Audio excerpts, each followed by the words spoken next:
बिस्मिल्लाहिर्रहमानिर्रहीम वसल्लल्लाहु अला नबील करीम रब्बिश्रह ली सदरी वयस्सिर ली अमरी वहलुल उक़दतम मिन लिसानी यफ़क़हू क़ौली।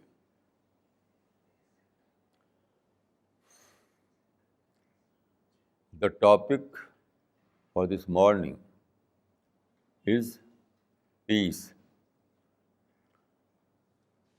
You know, peace is the most important need of a society. Without peace, there is no social harmony. Without peace, there is no development, no progress. So peace is the base of all kind of goodness.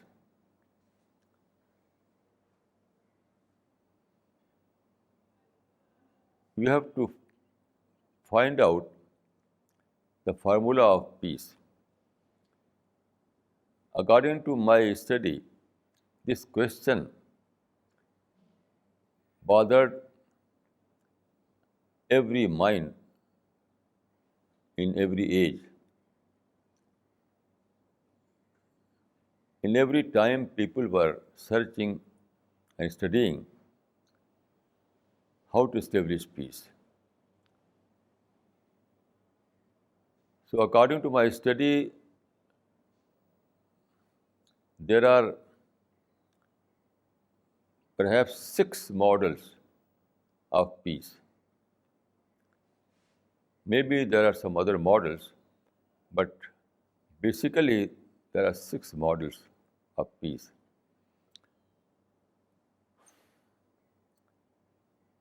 The first model recorded in the history was adopted by Romans. You know, Roman Empire, based in Rome, reigned the world up to 2000 years. The longest period perhaps.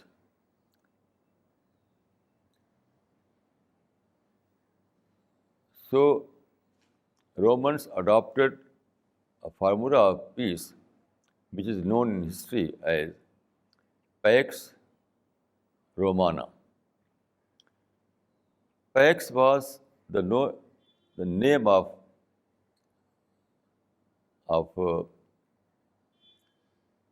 God of peace in Roman culture. So they adopted their peace formula in the name of their peace god. So it is known in the history as Pax Romana. Now, what was this formula? This formula was completely based on force.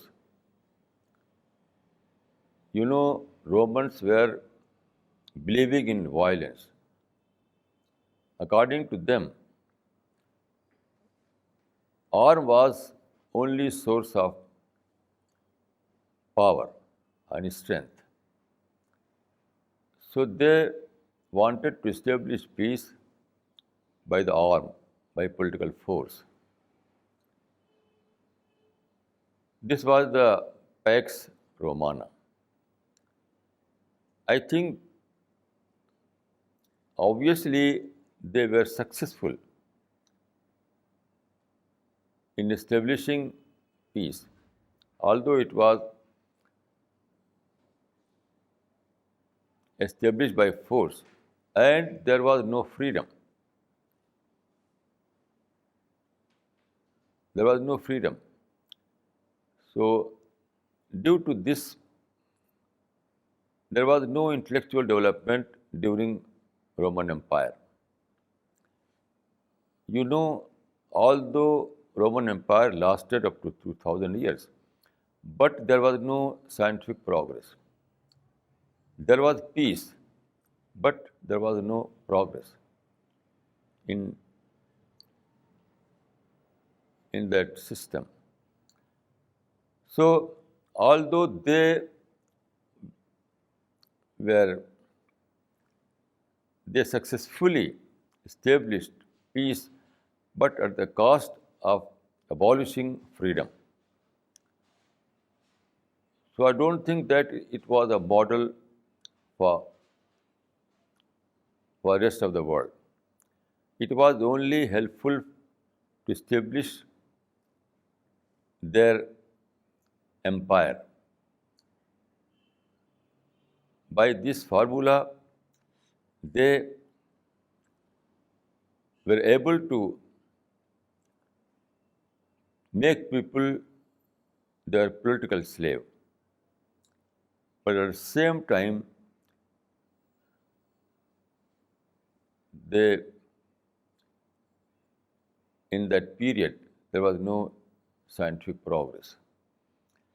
This was the Pax Romana. Then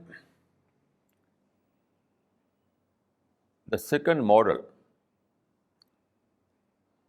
is Pax. The second model is the American model that is called Pax Americana. When Americans became superpower, they tried to establish peace in international affairs. What was the formula of American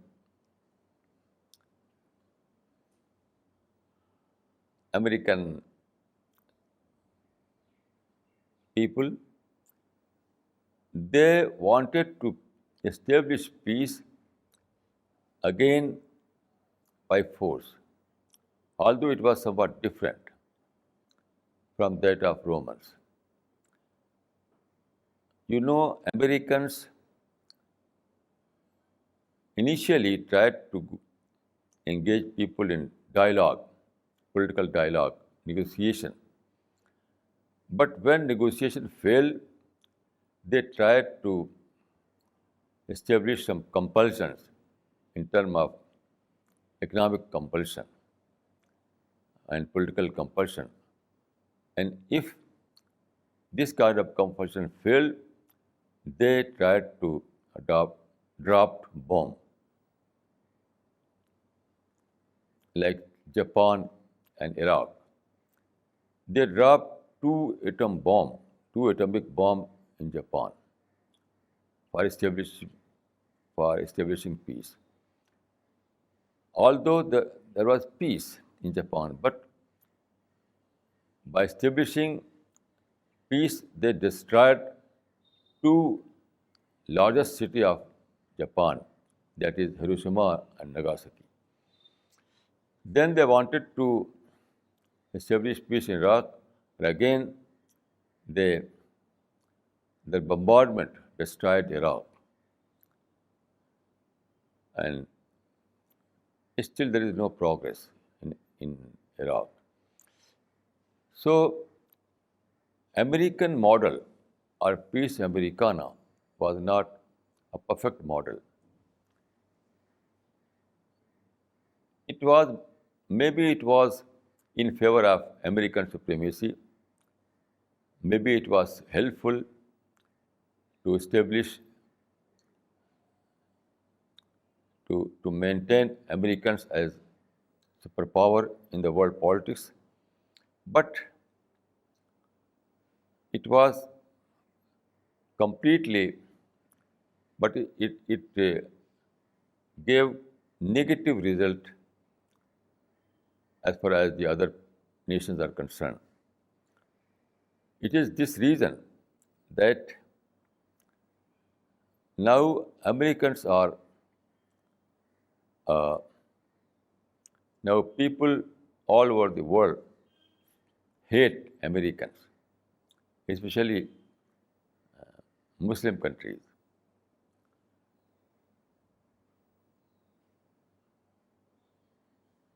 If you travel Muslim countries, you will hear that everywhere Muslims are saying that America is number one enemy of Islam.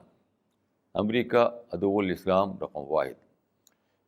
So although they tried to establish peace, and in some sense they achieved, but at the cost of hate, at the cost of negative results. So this was American model, which is called Pax Americana. Then there is the British model. You know, British reign a large area of globe up to 200 years.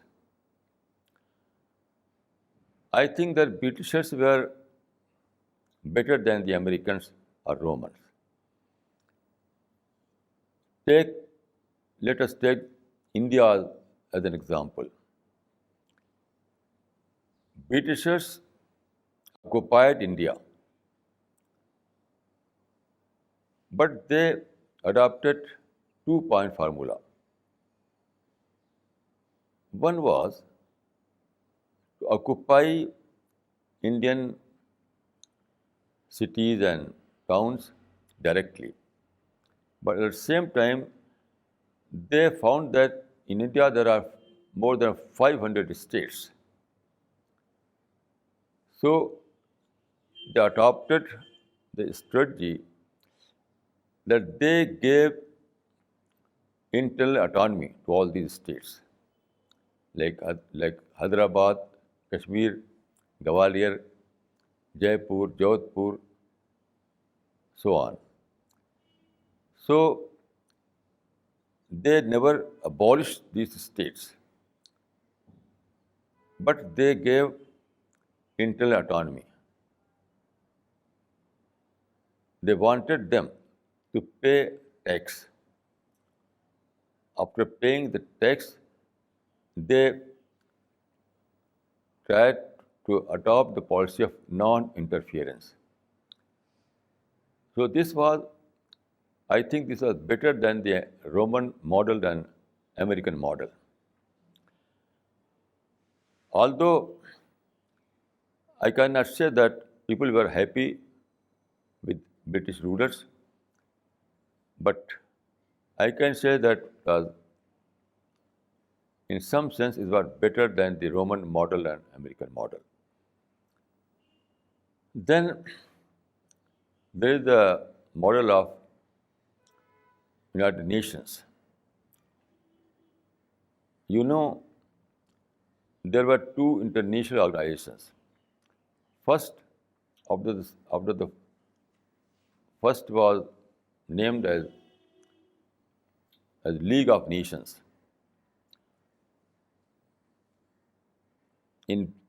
During pre-Second World War, there was League of Nations. It was an international organization, but it failed to achieve its target. The target was to establish peace among nations, but it failed completely. Then, in the post-Second World War period, they adopted a new model that is called United Nations Organization, based in New York. League of Nations was based in Geneva. Its headquarters was in Geneva, but the headquarters of United Nations lies in New York. But again, UNO is a case of failure. You know, the method adopted by United Nations was resolution and demand. But they failed because United Nations have no force, no military power. So, United Nations can adopt resolutions, but it has no power to implement its resolutions. So we see everywhere in the world that there are so many problems, there are so many war and fighting, but the nations is quite helpless. Although they issue statements, they adopt resolutions, but in vain, because behind these resolutions there is no power. They cannot implement their power. They cannot implement their resolutions. They have no power to translate the resolutions in practice. So, although its headquarters remain in New York, I have seen it when I was in New York, but as far as the result is concerned, United Nations is completely a case of failure. United Nations, the purpose of United Nations was to, to bring peace in international life, but it completely failed. So United Nations model is also an is not a practical model. Ideologically, it seems better. It seems good. Ideologically, it seems a beautiful model, but practically it failed. You know, all the nations are members of these organizations. All the nations have signed its charter. But United Nations have no power over all these nations. So it is a case of failure. Then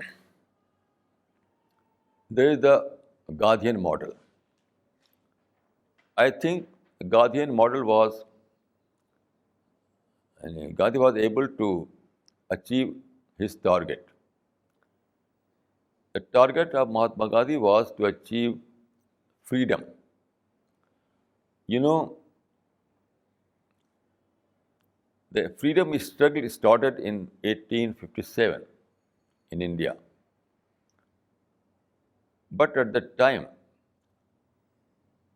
the leaders involved in this campaign, their thinking was that freedom can be achieved only through arm.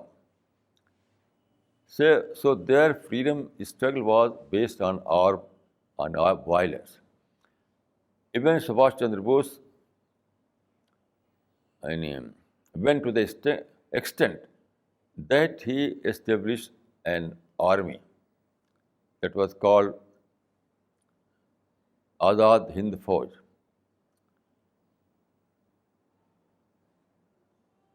But you know, it failed. Now there is no Azad Hind Fauj. There are no generals of that army. Even Subhash Chandra Bose has no trace.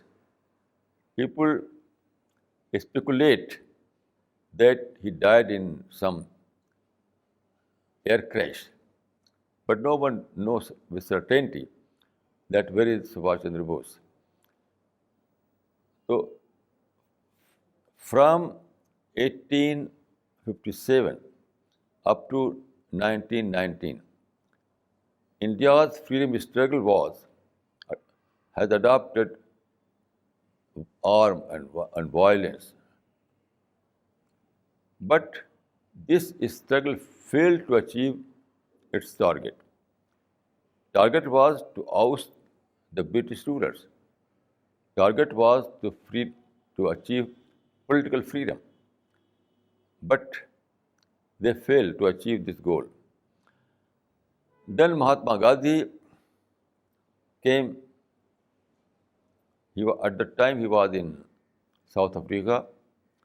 He came in India and he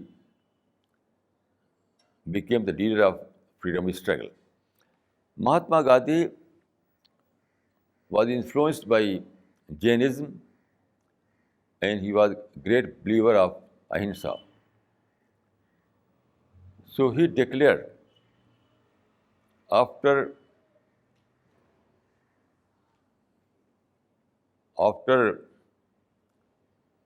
he entered the Indian politics, he declared that we will adopt the ahimsa, we will adopt the non-violent activism. So he completely abandoned hinsa or violence. There is a interesting anecdote which illustrates what was the Gandhi's formula and how it was a successful formula. So when Mahatma Gandhi declared that we will follow the ahimsa principle towards our freedom struggle, then was a problem. Britishers felt that they're helpless. And how they felt that Mahatma Gandhi, by declaring this, have and after this declaration, they have no justification to adopt violence, to gun down the freedom struggle. So there is a very interesting anecdote that a British magistrate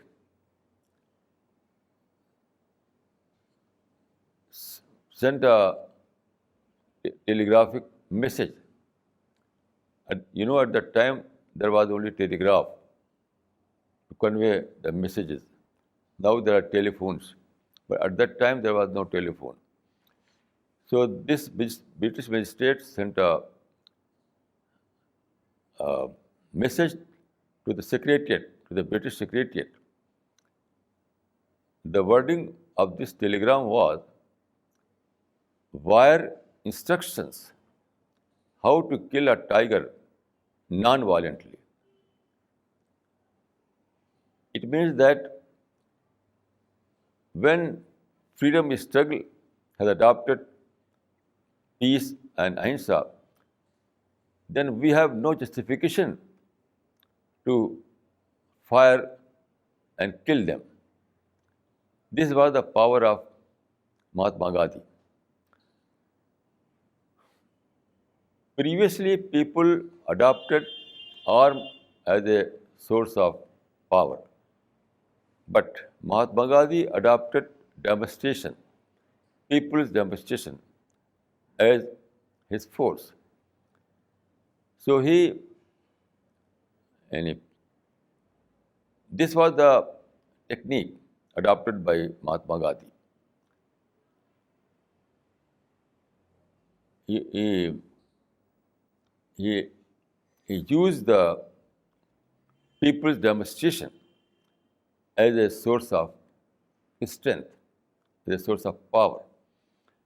So Britishers saw everywhere people's demonstration, everywhere people's meeting, everywhere people's slogan, without violence, without hinsa. So British rulers became bewildered. You cannot fire those people, you cannot open fire those people who are adopting peace, who are completely non-violent. So this was the strength of Mahatma Gandhi. He used public demonstration as a power. So this was Gandhian formula of peace. So although Gandhi was successful, he achieved freedom by the way of peaceful activism. Also, there were some minus points because by using this method, he destabilized the whole society. I am a witness of that society. When I was in my childhood, I saw that Indian society was an established society.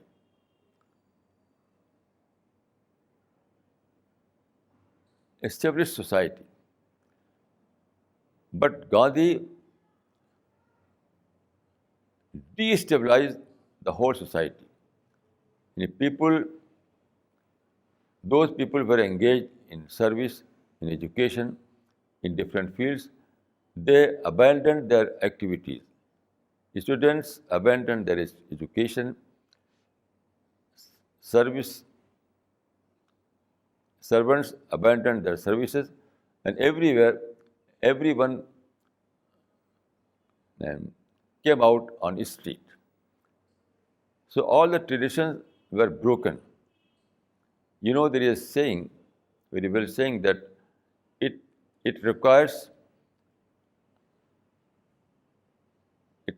a lot of history to make a little tradition. So although Gandhi was successful, but the price of this success was breaking all the traditions of Samaj, society.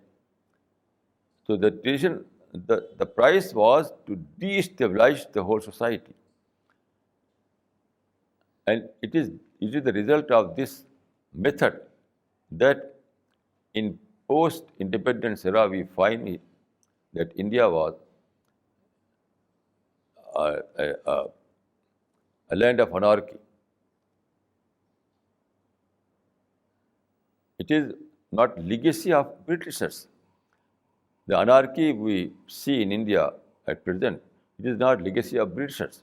At that time, society was stable. We were living in a stable society. But now we are living in a society where everywhere there is anarchy. So it is legacy of Mahatma Gandhi's method. Present anarchy is legacy of Mahatma Gandhi's method rather than British Empire. So Mahatma Gandhi's model have two opposite aspects. In one aspect, it was successful to oust British people, but in the other aspect, it bring about anarchy and lawlessness in Indian society. There was a politician in USA, Galbraith. Sometime he was also ambassador, US ambassador in India. He said that India is a functioning anarchy. He gave the name of functioning anarchy. It means that although India is functioning, although in India there is anarchy, but it is functioning.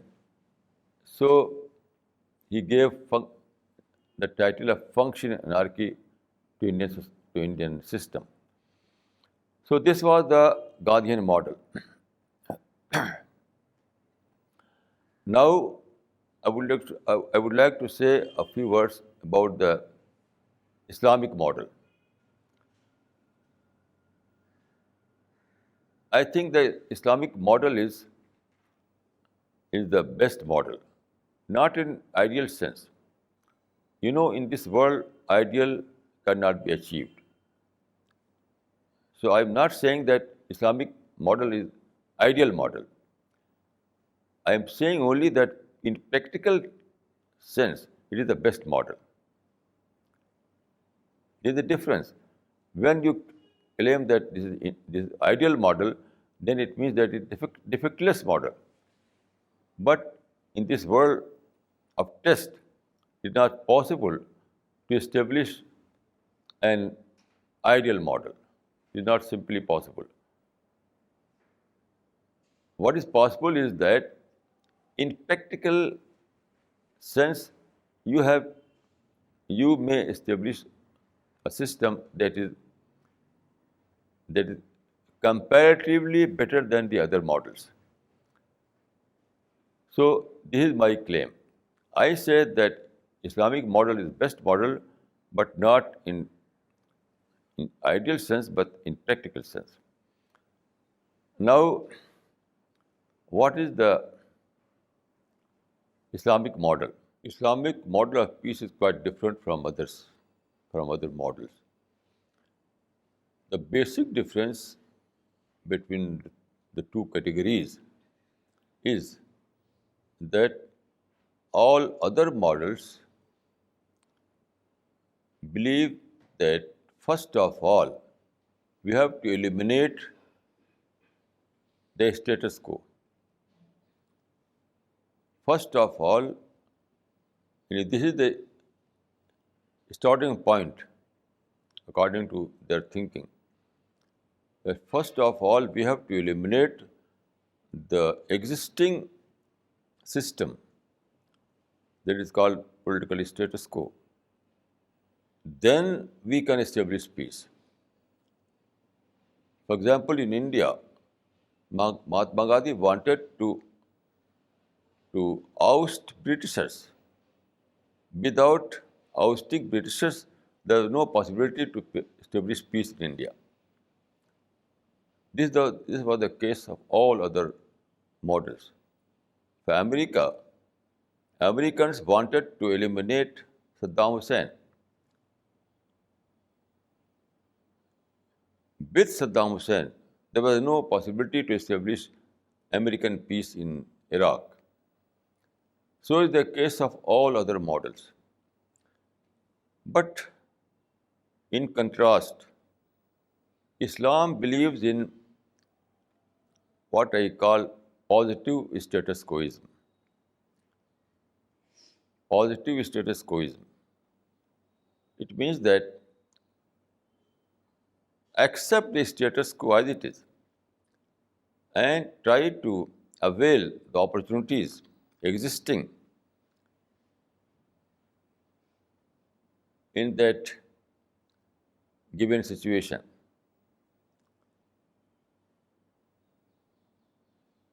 This is the distinctive difference in Islam and other models. So according to this model, the formula is ignore the problem and avail the opportunities.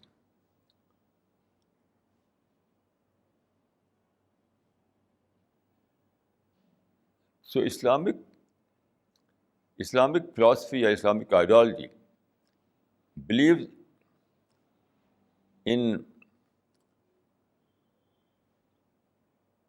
that every situation has some opportunities. According to the law of nature, inna ma'al usri yusra. Inna ma'al usri yusra. Everywhere there are problems, there are opportunities. This is the basic formula of Islamic peace. For example, let us take the Meccan example. You know the Prophet of Islam was born in Mecca in 570 AD. He declared his prophethood in 610. At that time, there was great problem that all Meccans were worshippers of idols. Moreover, the most sacred mosque, that is Kaaba, was filled with idols. They have placed 360 idols in the vicinity of Kaaba. That was great problem because Prophet of Islam was appointed. This was the Prophet of Islam's mission. The only mission was that to proclaim the oneness of God and warn the people that those who are worshippers of other than God, they will go to hell. So all these idols were like gate of hells. So he was supposed to close all these gates. So this was the problem, super problem. But Prophet never started his mission from destroying those idols. Never, never, never. Instead, he accepted their existence.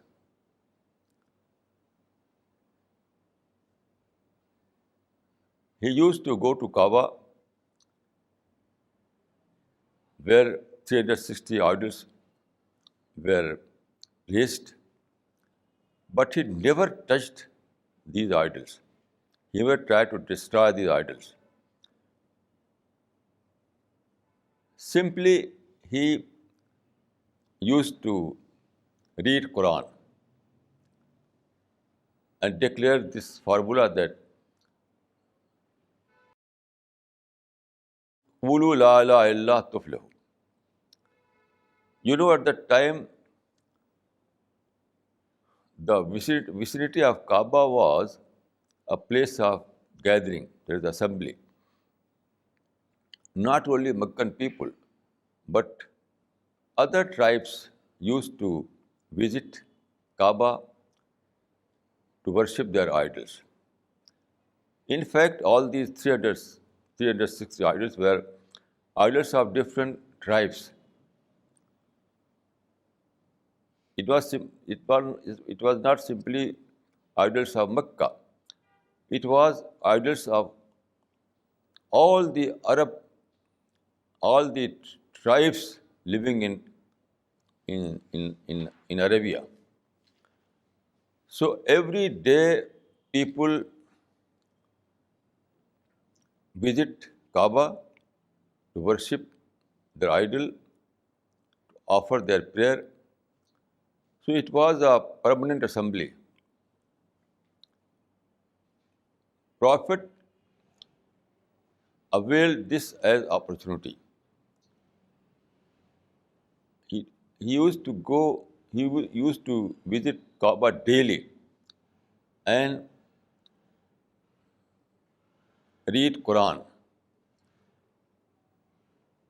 وَالْعَصْرِ إِنَّ الْإِنسَانَ لَفِي خُسْرٍ وَالتِّينِ وَالزَّيْتُونِ وَطُورِ سِينِينَ وَهَٰذَا الْبَلَدِ الْأَمِينِ. So all these verses were message of Tawheed, of oneness of God. You can see here the policy of Islamic, the Islamic model. It means that avoid idols and avail the opportunities, or avoid the problems and avail the opportunities. This is a very unique formula.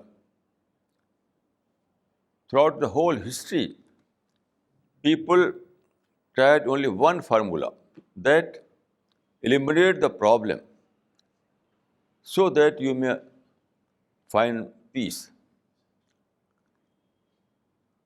This is quite un-Islamic. And it means that first off you have to destroy non-peace, so to have peace. If you travel Arabia and ask people why you are engaged in violence, do you not like peace? They will say that, yes, we want peace, but with justice. As-salam ma'al adl. We want peace but with justice. Give us justice and we will, I'm ready to establish peace. This is wrong. This is un-Islamic. This is un-Islamic. The Islamic formula is that in every situation, in every given situation, there are some problems, but at the same time, there are opportunities. So avoid the problems and avail the opportunities. And then we will find peace. The Prophet of Islam has said,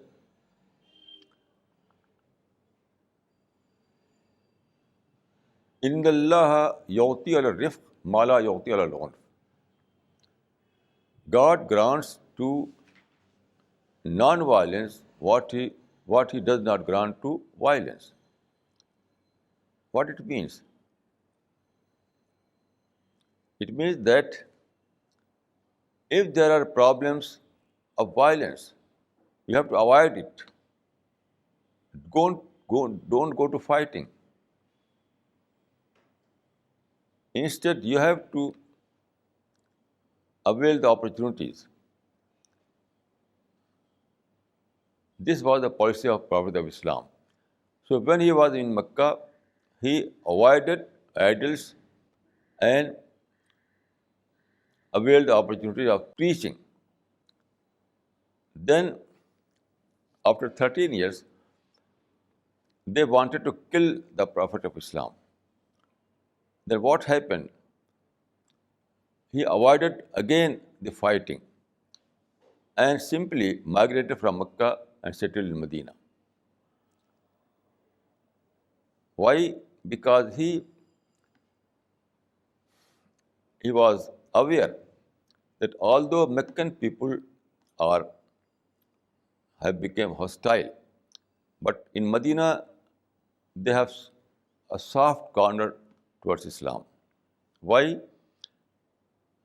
There was a basic difference between Mecca and Medina. In Medina, there was water, there was agriculture, there was horticulture.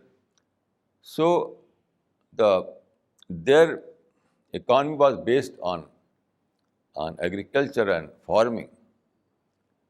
But in Mecca, there was no water, no agriculture, no horticulture, nothing. So Meccan people have no source of income.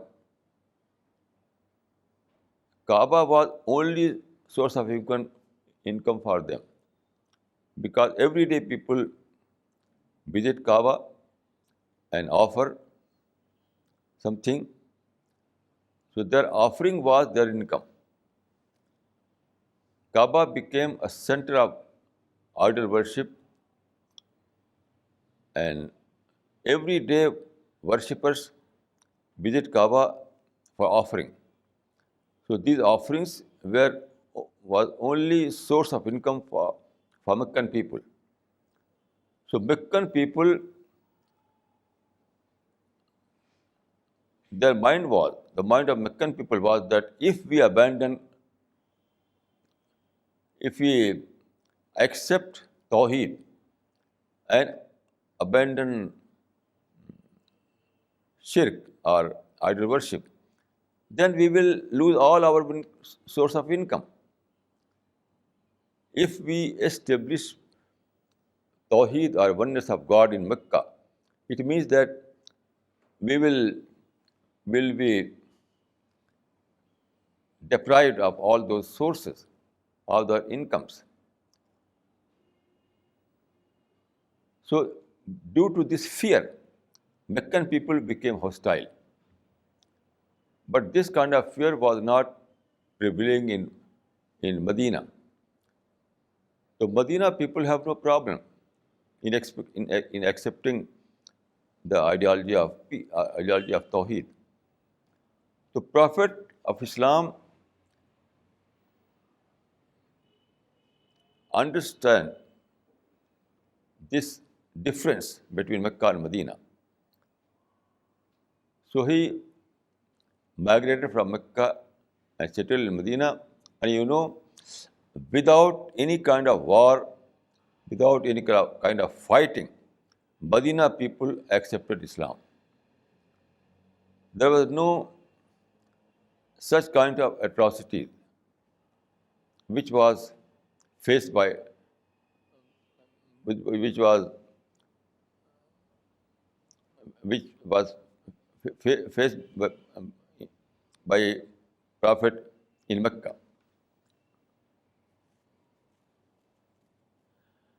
Here I would like to give a very relevant reference.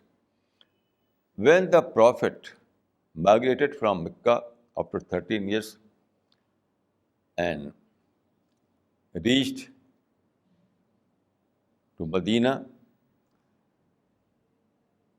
people gathered over there, and at that time he addressed Medina people.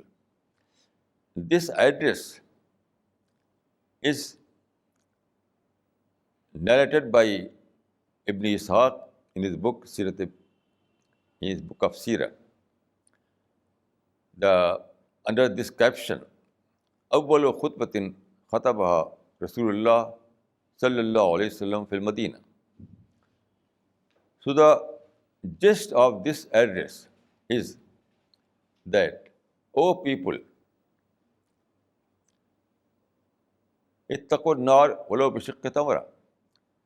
O people, save you from the hellfire. There was no mention of those atrocities committed by Meccan people, not at all. No reference either directly or indirectly. Simply he said that, O people, save yourself from hellfire. So this was the formula of peace of Islam. The starting point in formula of peace in Islam is that avoid all kind of confrontation, avoid all kind of war, and avail the opportunities. There is a very relevant verse in the Quran, as-sulhu khair. Reconciliation is the best. This is the formula of peace. Reconciliation is the best. It means that in every situation, in every society, in every condition, you have to adopt the formula of, you have to adopt conciliatory course of action rather than confrontational course of action. By this formula, you can establish peace. This formula was adopted by Sufi people in these words. Sulh-e-kul. Sulh-e-kul means, it is a Persian word. Most literature of Sufi people is in Persian. So Sulh-e-kul means peace with all. Peace with all. Here peace means no fighting, no war, no violence. So the starting point in Islam towards establishing peace is that you have to accept the prevalent situation. So the difference between Islam and other ideologies. In all other ideologies of peace, in all other model of peace, they say quite different word. They utter quite different word. In Islam says that peace with all. They say that peace can be attained only after eliminating the non-peace.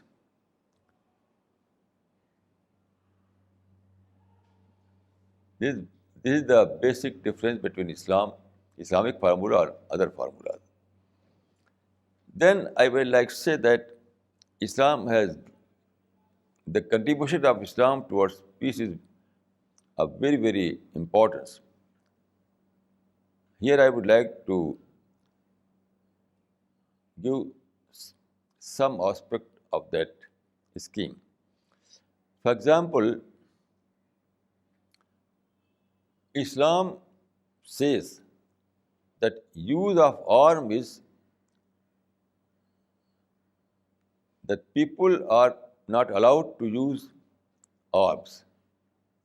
People can go to peaceful negotiation, peaceful dialogue, but they cannot use arm. There is a well-established law in Islam, ar-rahilu lil-imam. Ar-rahilu lil-imam. To declare a war is a prerogative of state. You see, all those violence now we see everywhere in the world is committed by non-governmental organizations. No state is involved in these so-called jihad. All those items of violence that are reported in media are committed by NGOs rather than Muslim states. So according to Islamic law, they are not allowed to go to violence. According to Islamic principle, only state can declare a war.